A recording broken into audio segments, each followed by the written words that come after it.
अस्सलाम वालेकुम मेरे प्यारे दोस्तों, मैं तुहाडा मेज़बान शौकत शाह। तुसी वेख रहे हैं शौकत गोट फार्म। तो दोस्तों अज तुहाडी खिदमत वास्ते लैके आया 4 माशाल्लाह फीमेल यानी कि मादियाँ ते एक मेल ज़बरदस्त क्वालिटी वाला बकरा।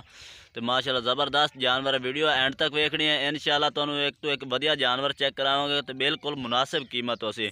तो गुजारिश है जिन्हें दोस्त अज तक साडे चैनल को सबसक्राइब नहीं किया, साडे चैनल को सबसक्राइब करें, नाल घंटी के निशान को दबावें ताकि हर नवी आने वाली वीडियो तुहाडे तक बआसानी पहुँचती रहे।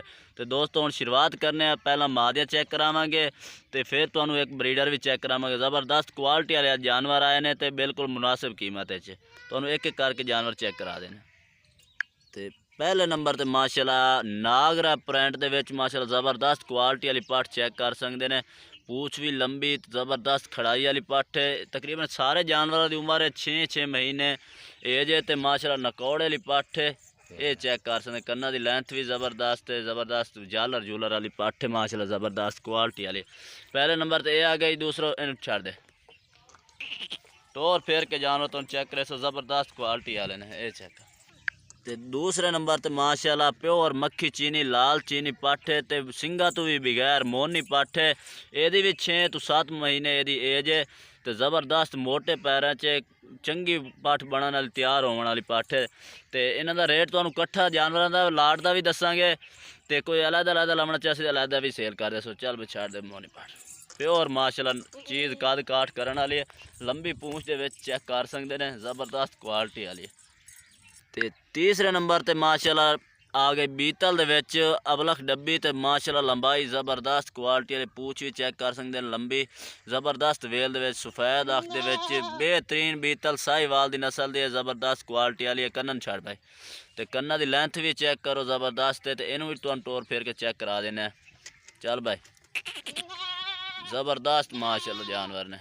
तो चौथे नंबर ते माशाल्लाह ये आ गई। ये बिल्कुल ही तैयार पट्ठ है, मुँह धोंदी है। तुहानू ਇਹਦਾ मूँह भी चेक करा दे भी है। एक दोंदी है, 3 खीरियां पट्ठा ने, तो ब्रीडर भी खीरा है। ये वेखो माशाल्लाह दोंदी पट्ठ है, बिल्कुल तैयार है, ज़बरदस्त क्वालिटी वाली है। 14 महीने यानी कि एज हो चुकी है। बकरा क्रॉस करने के काबिल हो गई है। तो हुण इन्हां दा रेट भी दसिए तो ब्रीडर भी चेक करा भी है। तो इन्हां दा भाईजान 14-14 हज़ार रेट है। कोई अलहदा लाना चाहसी तो अलहदा भी तुहानू एक एक जानवर मिल जासी। चल बेन छड़ दे टोर फेर के तुहानू जानवर चेक करा दे भी है। कोई भाई कोई ना कहे कि यार नोक साहब वाला जानवर सन दे दिते ने, ये देख सकते। तो एंड तो जनाब है तुहानू ब्रीडर चेक करा रहे हैं। माशाल्लाह ज़बरदस्त मक्खी चीना ज़बरदस्त अख सफ़ेद दे नकौड़ा भी ज़बरदस्त है। तो ब्रीडिंग वास्ते माशाल्लाह 2-4 महीने लई सी तो तैयार है। तो ज़बरदस्त क्वालिटी वाला जानवर फुल हाइट उट करेगा, मोटे पावां च ज़बरदस्त डबल हड्डी दे जानवर है। तो यह भी तुहानू 14-14 हज़ार दे रले मिल जासी, 4 पट्ठा तो एक ब्रीडर दे। तो यह भी तुहानू टोर फेर के चेक करा दे भी ज़बरदस्त क्वालिटी वाला जानवर। चल बच छड़ दे इधर वेख ज़बरदस्त माशाल्लाह बच्चा क्वालिटी वाला।